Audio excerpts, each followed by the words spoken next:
شیخ مہدی الفاسی شرح دلائل الخیرات کے اندر لکھتے ہیں کہ اگر حضور کا تذکرہ سن کر، حضور کا ذکر سن کر اہل ایمان کے قلب کو تسکین نہیں پہنچتی ہے تو اس کے سینے میں دھڑکتا ہوا دل کسی مومن کا دل نہیں ہو سکتا۔ یعنی ایک اہل ایمان کا دل ہو اور حضور کا ذکر سن کے اس کا دل کو سکون نہ پہنچے تو یہ ہو نہیں سکتا۔ تو حضور کا ذکر جو ہے اہل ایمان کو تسکین پہنچاتا ہے، حضور کی محبت کا تذکرہ اہل ایمان کو سکون پہنچاتا ہے۔ تو مجھے اور آپ کو کثرت کے ساتھ حضور علیہ السلام کا ذکر کرنا چاہیے۔ اور یہ مہینہ میلاد کا مہینہ ہے۔ لوگ کہتے ہیں کہ میلاد کا تذکرہ کہاں ہے، کہاں لکھا ہوا ہے۔ بہت ساری عجیب قسم کی باتیں ہوتی ہیں لا علمی کے اعتبار سے۔ میں آپ کو ایک ایسی مجلس میں لے جانا چاہتا ہوں کہ وہ مجلس جو منعقد ہوتی ہے مسجد نبوی کے صحن میں، یہ صحیح مسلم میں روایت ہے جس کے راوی حضرت امیر معاویہ رضی اللہ تعالی عنہ ہیں جو صحابی رسول ہیں۔ وہ فرماتے ہیں کہ حضور اپنے حجرے میں موجود تھے، حضور اپنے حجرے میں موجود تھے اور صحابہ مسجد نبوی کے صحن میں ایک مجلس برپا کیے بیٹھے ہوئے تھے۔ وہ کیسی مجلس ہوگی جس پہ انوار و تجلیات اتر رہے تھے، کیف و سرور والی مجلس تھی جس میں صحابہ بیٹھے ہوئے تھے اور کیا ذکر کر رہے تھے؟ اللہ کے رسول کا ذکر کر رہے تھے۔ اتنے میں میرے حضور جلوہ فراز ہوئے اور صحابہ سے مخاطب کرتے ہوئے فرمایا، اے میرے صحابہ، تم یہاں کیوں بیٹھے ہو؟ تمہارے بیٹھنے کا مقصد کیا ہے؟ تمہارا مقصد جلوس کیا ہے؟ تو صحابہ نے کہا، نذکر اللہ ونحمدہ علی ما ہدانا لدینہ ومن علینا بک۔ یا رسول اللہ، ہم صرف اس لیے جمع ہوئے ہیں کہ اللہ تبارک و تعالیٰ نے جو ہمیں دین دیا ہے اور آپ کی شکل میں جو ہمیں رسول دیا ہے اس کا ہم شکر ادا کر رہے ہیں۔ تو حضور علیہ السلام نے فرمایا، تم کیا واقعی اس لیے جمع بیٹھے ہو؟ کیا تم اس بات پہ قسم دے سکتے ہو کہ تم واقعی اس لیے بیٹھے ہو؟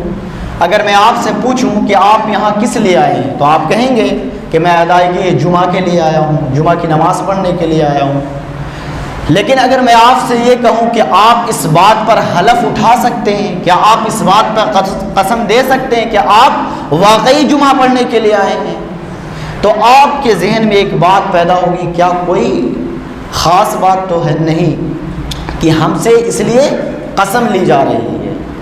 تو صحابہ سے حضور فرماتے ہیں کہ کیا تم اس بات کی قسم دے سکتے ہو کہ تم واقعی اس لیے جمع بیٹھے ہو؟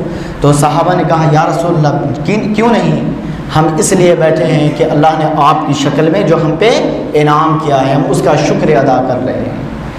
تو صحابہ نے تو قسم دے دیا، لیکن صحابہ کے چہرے پہ حیرت تھی، استجاب کا عالم تھا۔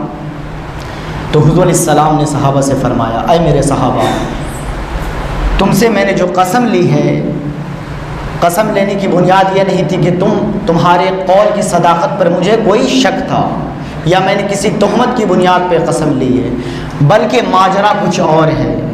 جب میں اپنے حجرے میں موجود تھا، حجرے میں جلوہ فراز تھا، تو میرے پاس جبریل امی آئے اور کہا، یا رسول اللہ، آپ کے غلام جو باہر مجلس لگا کر بیٹھے ہوئے ہیں ان کے اس عمل پر اللہ رب العالمین فرشتوں میں ناز کر رہا ہے۔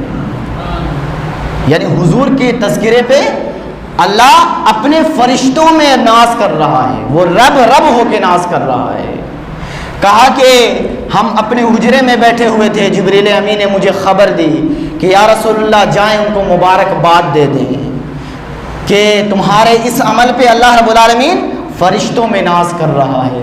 تو یہ حضور کا تذکرہ بہت بڑا عمل ہے، مجھے اور آپ کو کثرت کے ساتھ حضور کا ذکر کرنا چاہیے۔ اور جو لوگ پوچھتے ہیں کہاں لکھا ہوا ہے، اس باتوں میں نہ پڑھیں، آپ چلتے پھرتے اٹھتے بیٹھتے حضور کا تذکرہ کیا کریں۔ میرے بھائی، میں اور آپ تو خوش نصیب لوگ ہیں کہ ہم پیدا ہوئے تو ہمارے کان میں اذان دی گئی، اشہد ان محمد الرسول اللہ، مبارک ہو تو حضور کا غلام بن کے آ رہا ہے۔ ہم بڑے خوش نصیب لوگ ہیں۔ آپ پچھلوں کی کہانی پڑھے، 12 نبیوں نے آرزو کی کاش میں امت محمدیہ میں پیدا ہوتا۔ نستورا راہب انتظار کرتا رہا، بحیرہ راہب انتظار کرتا رہا۔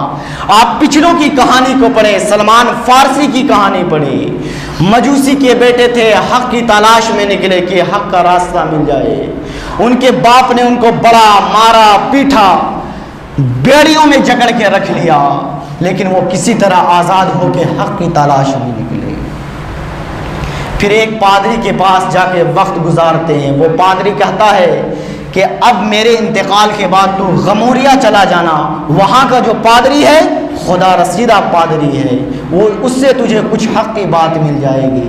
امام سلمان فارسی غموریا چلے جاتے ہیں، غموریا میں کچھ عرصہ گزارتے ہیں۔ جب اس پادری کے بھی انتقال کا وقت آتا ہے تو سلمان فارسی اس پادری سے پوچھتے ہیں کہ اب میں کہاں جاؤں، اب اس روئے زمین پر کوئی حق کا وارث ہے؟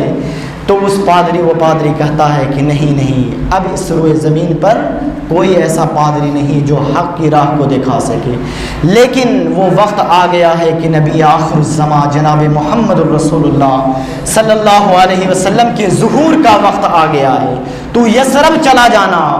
یثرب جو ہوگا اس نبی کی ہجرت گاہ ہوگی۔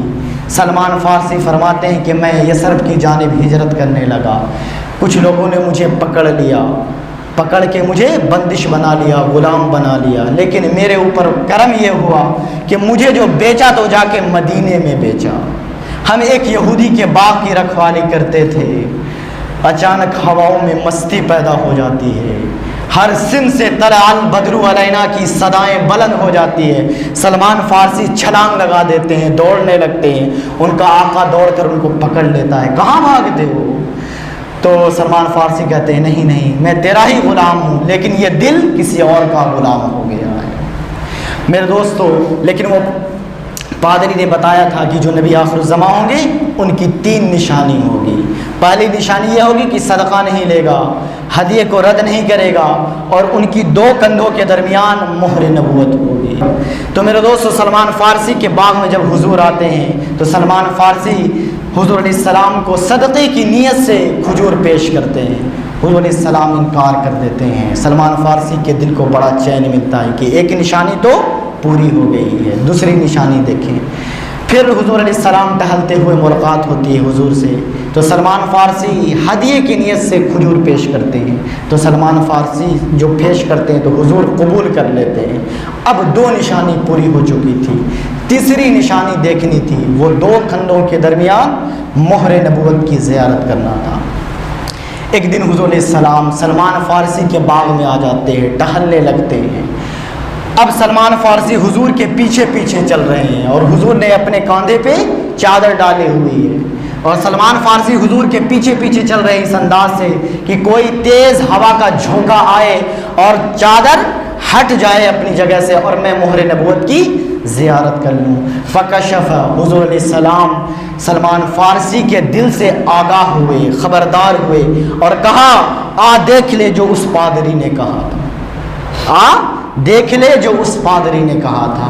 سلمان فارسی رونے لگتے ہیں کہ میں نے دیکھا کہ حضور کے 2 کندھوں کے درمیان مہر نبوت تھی۔ تو میرے دوستو، آپ دیکھیں لوگ کہاں سے گزر گئے حضور علیہ السلام کی تلاش میں، کتنے نبیوں نے آرزو کی۔ میں اور آپ بڑے خوش نصیب لوگ ہیں کہ ہم حضور کی امت میں پیدا ہوئے۔